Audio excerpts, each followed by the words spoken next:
We often look at the world around us, the skyscrapers, the economic systems, the sheer power of modern nations, and it feels permanent, like it's just too big to fail. But then you read a text like Isaiah chapters 13 through 17, and that illusion just shatters. It's terrifying, actually. It is. It's visceral. What we're looking at here isn't just a historical account of a battle. It's a dismantling of the entire human project of pride. Isaiah isn't just predicting a war. He's painting a picture of what I call decreation. Decreation? That's a heavy term. It fits, though. Look at chapter 13. Isaiah is talking about Babylon, the golden city, the superpower of the day. But when he describes its fall, he doesn't just talk about soldiers breaching the walls. He says the stars will not give their light, the sun will be darkened, and the earth will shake out of its place. It's cosmic. It's as if the moral corruption of the empire is so heavy it actually breaks the physical universe. Right, it says, the day of the Lord is at hand. And the imagery is brutal. Faces aflame, hearts melting. It's like a horror movie script. And then, the specific detail about the Medes, how they don't care about silver or gold, you can't bribe them. That really struck me. It's total, unstoppable destruction. Exactly. Usually in war, you can negotiate. You can pay a tribute. But here, the instrument of judgment, the Medes, are described as having zero pity. And the aftermath? It's haunting. Babylon goes from being the center of civilization to a place where ostriches and jackals live. It's not just conquered, it's erased. It becomes a void. And that leads perfectly into chapter 14, which feels like a camera zooming in from the cosmic destruction down to a single individual. We get this taunt song against the king of Babylon, and honestly, the sarcasm here is biting. Oh, it's a masterpiece of irony. You have this figure, often associated with the morning star, who represents the ultimate human ego. Listen to the psychology there. I will ascend to heaven. I will raise my throne above the stars. I will make myself like the Most High. It's the I problem. 5 times he says, I will. It's the original narcissism, but the contrast is what gets you. He wants to go up, up, up. But where does he end up? Maggots. It's graphic, but it's necessary. The text says, maggots are spread out under you and worms cover you.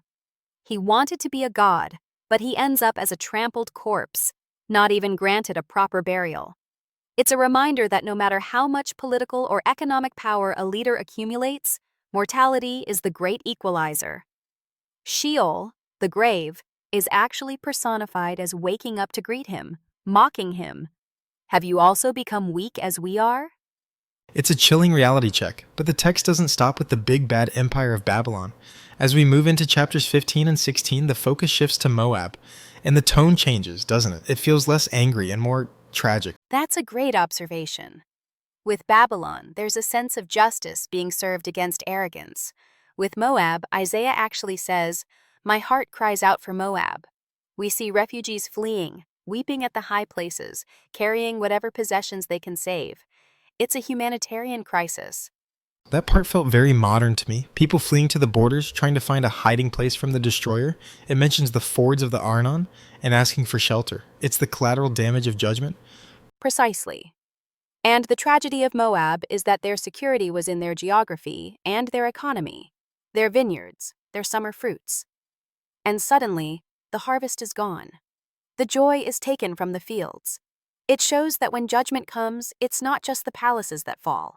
The everyday rhythm of life, the agriculture, the economy, it all grinds to a halt. And that theme of fading glory hits a climax in chapter 17 with Damascus and Ephraim. There's this metaphor of the harvest again, the gleaning of grapes. Right. It says the glory of Jacob will fade like the fatness of his flesh becoming lean. It's an image of wasting away. And the harvest metaphor is key. Usually, a harvest is a time of abundance. Here, the harvest is a heap of ruins. But did you catch the glimmer of hope? It's faint, but it's there. You mean the part about looking to their maker? Yes. In that day, people will look to their maker. When the strong cities are desolate, when the idols and the work of their hands fail to save them, finally, humanity looks up. It's almost like we have to lose everything artificial before we remember what's real. We build these pleasant plants and foreign seedlings, which I assume means foreign alliances and idols, but the harvest is just grief. That's the core philosophy of these 5 chapters.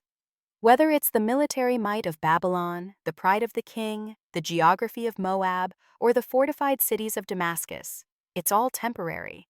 If you build your foundation on something that can be shaken, it will be shaken. So, in a way, this terrifying destruction is actually a recalibration? Exactly. It's clearing the stage. It's a reminder that history isn't a random cycle of wars. It's moving under the eye of the Lord of armies.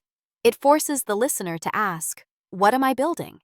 Is it a Babylon that will turn to a jackal's den, or is it something that can stand when the earth shakes?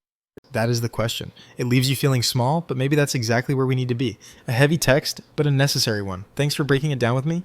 Always a pleasure to dig deep. If you have been blessed by this, please like, subscribe, and share this joy with others. God bless.